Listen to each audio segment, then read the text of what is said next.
program, from my understanding or experience of it, was really bringing together minds that have an agenda of bettering the continent and redefining or re-exploring that relationship with the EU. And that was my understanding of it. And in term understanding that conversation, that relationship, and that engagement from multiple perspectives. Let's start with a little warm-up question, an introduction. Who are you and what do you do in life? Okay, so I'm Tumaini Malenga. D'accord, donc je m'appelle Idah, Razam Jakut Idah Oulerso, juste Idah. My name is Edem Agbana. My name is Philip Luzi. I am a research and policy analyst with the African Institute for Development Policy, based in Malawi in the Lilongwe office. I'm from Ghana, West Africa. I'm a policy analyst and a politician. I'm from Uganda. I work for the Ministry of Foreign Affairs, specifically in the Regional Economic Cooperation Department. Et je viens de Madagascar. Actuellement, donc, je suis spécialisée en gouvernance et intégration régionale, donc je fais un doctorat dessus. On va dire que je suis doctorante pour l'instant. Et la moitié de mon temps, je fais de l'art, donc de l'art visuel, c'est-à-dire des dessins, des bandes dessinées et des carnets de voyage. Donc, Idah, elle est malgache, elle est artiste et elle est jeune chercheur. Voilà. Right, cheers, guys. Take one, Cheers. Cheers to a free world. Ghana and Ivory Coast, these two countries together produce over 60% of the world's cocoa. No, cocoa. Coconut. No, cocoa. Cocoa. Yeah, okay, cocoa. Like Yeah, for chocolate, for making chocolate, yeah. Le cacao. Okay, cacao, yeah, we call it cocoa. And so we produce Ghana, Cote d'Ivoire together. But even with the pricing on the world market, these two countries have no idea how it is done. So one day I asked myself, okay, imagine Ghanaian president, Ivorian president decides that we are bringing the cocoa to the market at this price. Because if these two countries are saying that they're not going to produce, there will be shortage of chocolate, there will be shortage of many things. Yeah. But do we have the power to do that? That's the yes, thing. It cannot so be. good. It can't happen. So you can't do that because they're aid, because of aid, because of some favors that Because they're of those doing underlying you, strings attached. the underlying strings. You are just so afraid to actually own the power that you have, but you have the power. But because of aid, you are afraid that this support that comes will not come again. When I think of Malawi and I look at the policies and laws that we have, they're quite robust. And we have the capacity within that country to make it much greater than what it is at the moment. We have the personal expertise, trained experience, but we always kind of fail at implementation, and I don't think we have quite figured out why we fail. Our policies are sound, some of the best in the region, honestly, and it's something that we could be quite proud of, but it would be quite nice to see if that can be turned into some action. I doubt it's a lack of patriotism, because Malawians are quite proud of who they are as a people, and of course, you will always hear Malawi, the warm heart of Africa, but one of the 10 poorest countries of the world, if not the poorest country in the world. And that's always the narrative that's thrown out there. And when you see that, it makes you cringe, but especially when you know the capacity within and how it can be built. The queues were long and their hopes were high. For many in Malawi, the May 2019 elections were finally a chance for change. But it didn't take long for them to realize that something wasn't right. Election observers and the opposition cried foul, saying the poll had been rigged. Malawians have come to show the world that we had no credible election. For many, especially the youth, enough was enough. Non, il faut vraiment que les gouvernements, les États africains adoptent au fait une une approche plus socialisante avec leur peuple, afin que le peuple puisse comprendre qu'il n'y a pas de dictature, au fait. Parce qu'il y a ce côté population contre l'État. Et il y a toujours ce dynamisme de conflit. Ça peut être psychologique, hein, c'est même idéologique, au fait, de conflit que notre gouvernement, nos dirigeants ne sont pas bien, ils ont enfants, et ça pousse les gens à fuir leur pays. Donc ça, c'est vraiment un des problèmes, à part la pauvreté, la misère, malheureusement, un des grandes sources de problèmes qui poussent les gens, les Africains, à quitter le pays, à vouloir fuir le pays, c'est à cause de cette concentration de pouvoir du gouvernement. C'est pour ça qu'on a des problèmes de migration extra hors du continent. Donc moi je trouve ça, si les gouvernements étaient plus socialisants, étaient plus transparents, ça aurait été... Donc ça c'est une question de gouvernance. Now, Libya is the main hub for migrants and refugees hoping to cross from Africa to Europe via the Mediterranean. Consigned to the cold, hard ground, many who dream of reaching Europe. Guards opening fire during this mass escape from a packed detention centre. They are camped out on the doorstep of the United Nations, outside a community centre run by the UN Refugee Agency, an obvious place to look for support. So the idea has been all along to tap into this emerging narrative and of course emerging developments in the real political, economic and social life of Africa about a new actorness coming from the continent in political and economic terms. We realized that one way to capitalize on this would be to somehow bet on the next generation of emerging leaders and to basically bring them over to Florence, not to train them, but to essentially create a community of views, a community of practices from which they would learn, but also we would learn. So in a sense, it is a narrative that goes beyond the traditional development agenda that is usually the way in which Africa is approached, to a co-development agenda and an agenda of partnership rather than development. And the philosophy was that therefore to really try to pick what we call high potentials, so very prominent individuals in their early mid stages of their careers and to try to maximize this potential by ways of a skill and thematic training in transnational governance. Our program, from my understanding or experience of it, was really bringing together minds that have an agenda of bettering the continent and redefining or re-exploring that relationship with the EU. And that was my understanding of it. And in terms understanding that conversation, that relationship and that engagement from multiple perspectives. Parce que, par exemple, c'est vrai que quand on est une jeune ou un jeune qui vient de l'Afrique, on a beaucoup de stéréotypes vis-à-vis de l'Europe. Exemple que l'Europe discrimine, par exemple, les migrants ou les problèmes contemporains comme la migration, les grands pillages, le néocolonialisme. Donc moi, quand j'arrive dans cet environnement qui est complètement nouveau pour moi, c'est-à-dire ce voyage d'études à rencontrer vraiment les grands décideurs européens.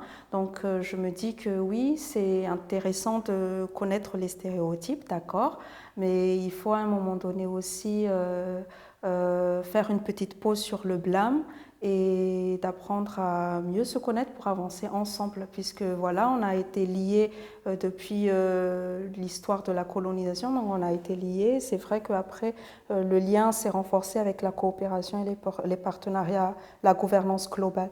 Donc l'important, c'est vraiment de s'en sortir gagnant, de si voilà tel est le chemin qu'on a pris tous ensemble, Afrique, Europe, donc autant exploiter cette relation en bien pour pouvoir sortir gagnant en fait, c'est-à-dire sortir gagnant dans le transfert de la technologie, le transfert des savoirs, une relation pas trop désavantageuse en termes commerciaux pour que la restriction des vols de cerveau ou des fuites de cerveau.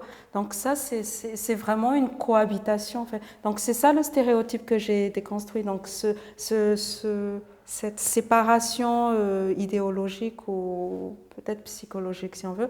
Et si on veut vraiment avancer, donc avançons et avançons ensemble pour... Voilà.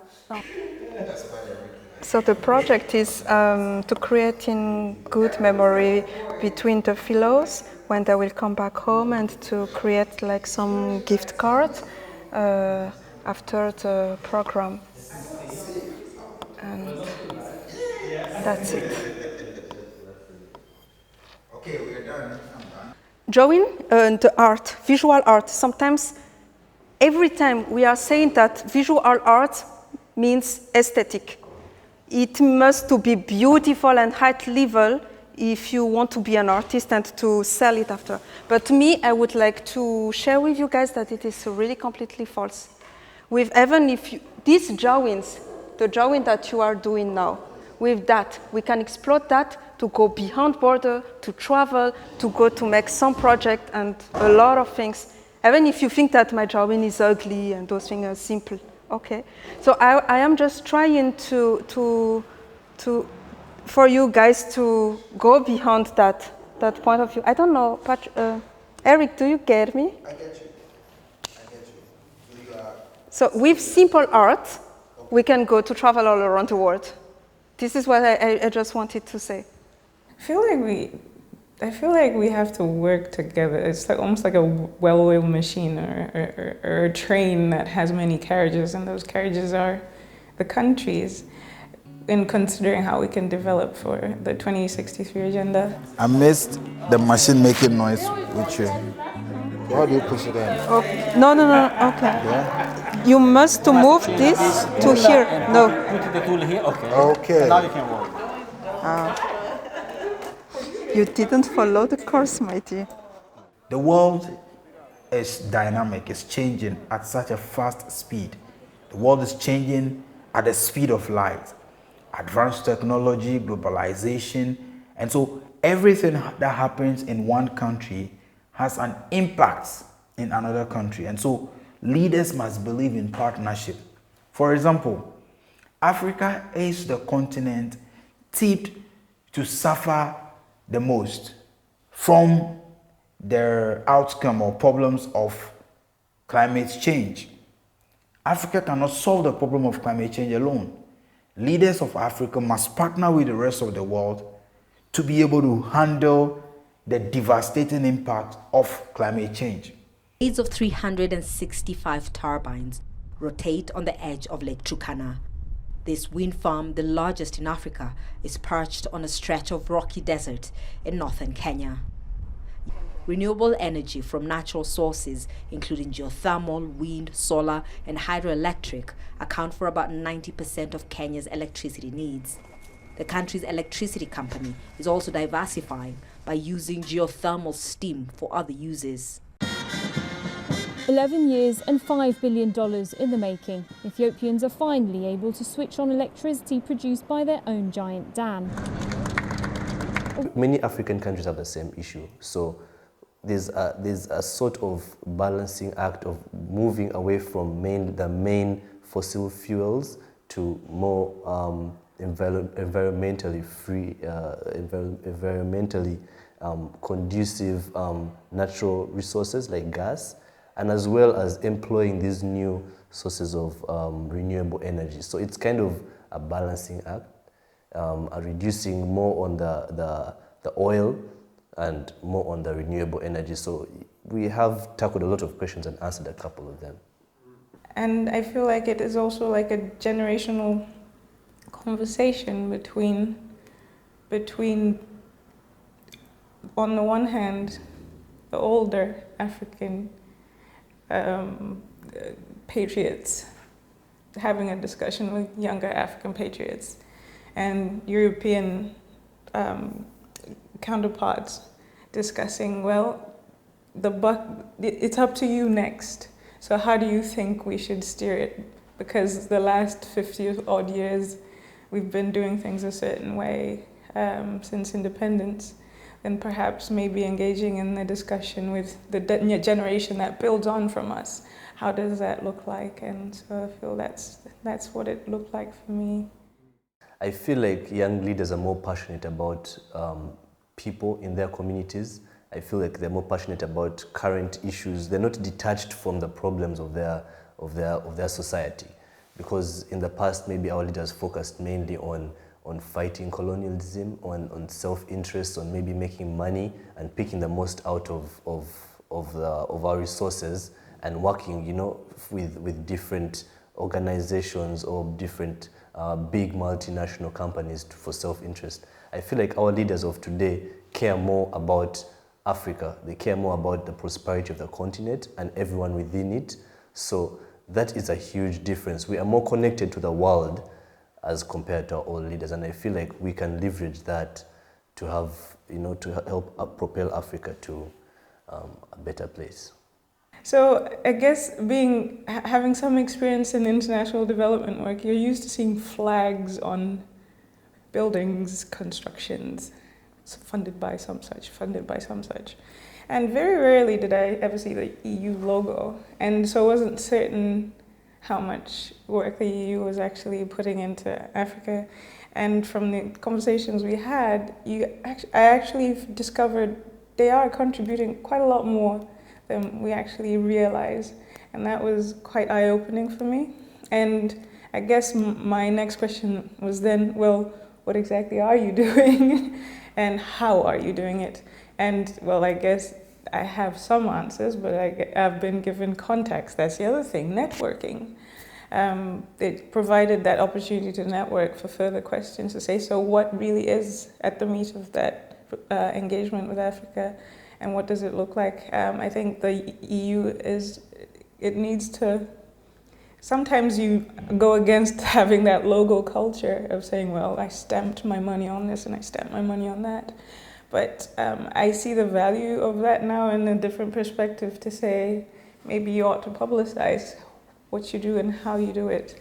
And perhaps maybe that can bring the conversation into something greater and more engaging and more of a two-way relationship, that maybe conversations can be had that wouldn't have otherwise been had if the information was made available. The first benefit that I would value or cherish for the rest of my life is the network the program has exposed me to. I've met people who have publications or who are experts in my areas of interest.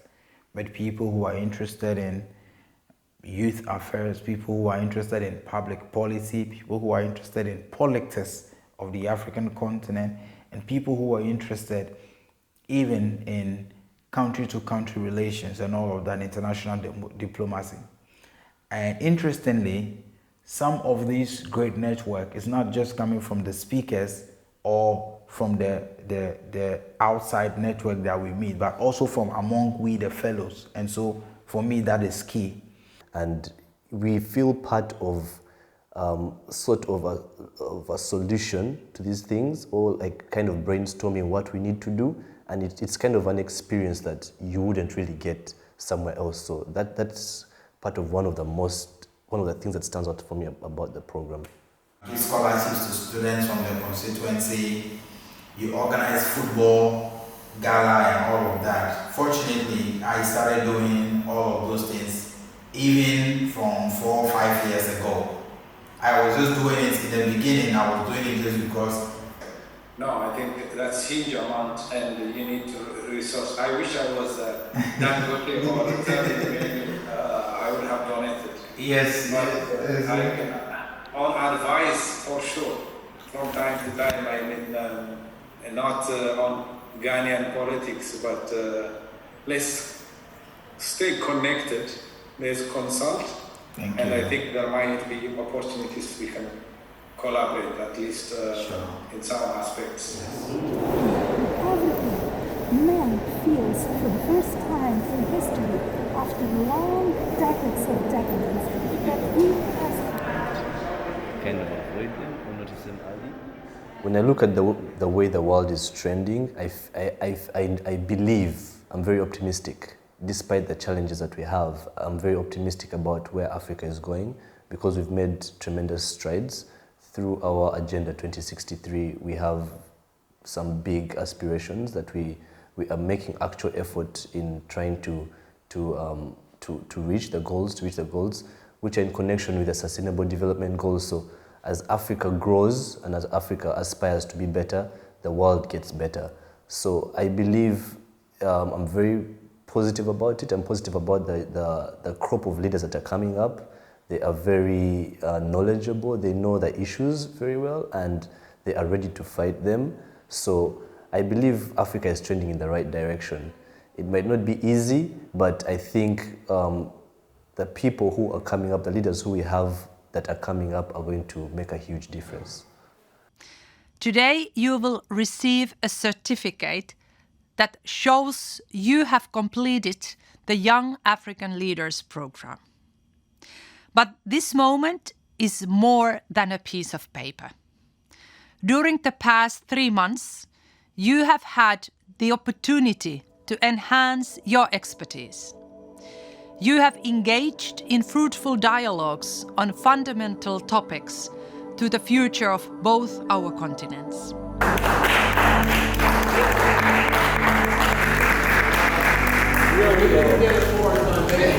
Yeah, right? Not yet. Depends on the party.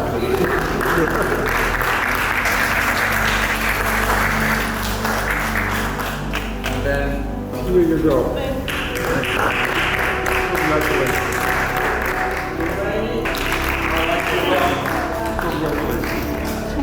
We saw your face.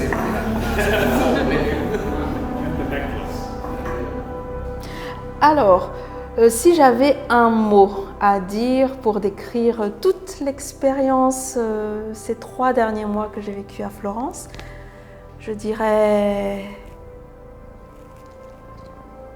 grandir. Grandir. Est-ce que grandir, like to grow? Parce que voilà, j'ai beaucoup grandi intellectuellement, j'imagine, en termes de valeurs, en termes d'éthique, j'ai pu grandir en termes de compétences émotionnelles, en termes de connaissances acquises, connaissances techniques et connaissances générales, en tout cas. Donc c'est ça. J'ai grandi. Et je vous le souhaite aussi à tous ceux qui vont venir pour les prochaines cohortes, de grandir autant.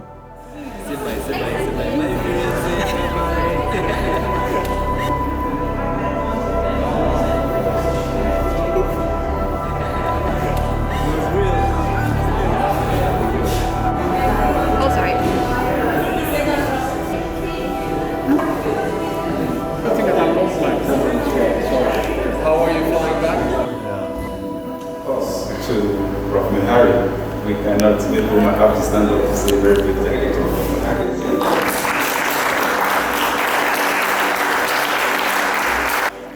It's interesting because we have people from different countries, but we have so many things alike. Of course, we have different accents, we have different backgrounds, but at the end of the day, when you sit down with these people, you get to realize you have a lot in common. Like, I could possibly have been Nigerian, I could be Kenyan, I could be Zimbabwean. We are so similar in so many ways, yet different, which makes it a very good experience and a learning one. I have high hopes for the future. I think the generation now and the generations to come has evidenced in the recent years of our politics that we want to fight for a better form of governance and maybe figure out that implementation question that has nagged us for a long time. It has potential, great potential to be much better than it is, and perhaps if we have exposure, as I have been exposed here, to perspectives that we can learn from, and maybe we could collectively figure out how to make our country better.